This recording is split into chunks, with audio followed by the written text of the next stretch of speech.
ಕೇರಳದ ವಯನಾಡು ಕಡೆಗಳಲ್ಲೆಲ್ಲ ಭಾರಿ ಮಳೆ ಆಗ್ತಾ ಇದೆ. ಈ ಕಾರಣಕ್ಕಾಗಿ ಕಬಿನಿ ಜಲಾಶಯವೂ ಕೂಡ ತುಂಬಿದೆ, ಭರ್ತಿಯಾಗಿದೆ. ಇದರ ಜೊತೆಗೆ ನುಗು ಜಲಾಶಯವೂ ಕೂಡ ಭರ್ತಿಯಾಗಿದೆ. ನುಗು ಒಂದು ಚಿಕ್ಕ ಜಲಾಶಯ, ಅದು ಕೂಡ ಭರ್ತಿಯಾಗಿದೆ.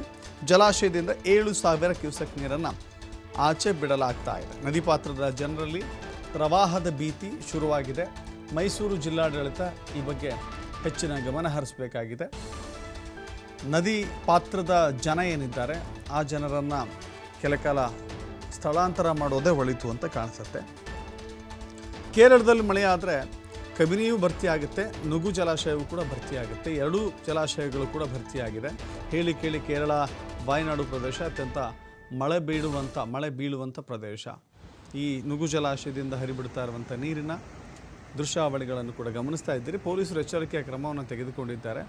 ಈ ಮಾರ್ಗ ಮಧ್ಯೆ ಹೋಗುವಂಥ ಅಥವಾ ಜಲಾಶಯದ ಕಡೆ ಹೋಗುವಂಥ ಜನರನ್ನು ತಡೆ ಹಿಡಿಯಲಾಗ್ತಾ ಇದೆ. ಹೆಚ್ಚಿನ ಪ್ರಮಾಣದಲ್ಲಿ ನೀರು ಹರಿತಾ ಇದೆ. ಹೀಗಾಗಿ ಅಲ್ಲಿ ಬ್ಯಾರಿಕೇಡ್ಗಳನ್ನು ಹಾಕಿ ಜನರನ್ನು ನಿಯಂತ್ರಣ ಮಾಡ್ತಾ ಇದ್ದಾರೆ ಪೊಲೀಸರು.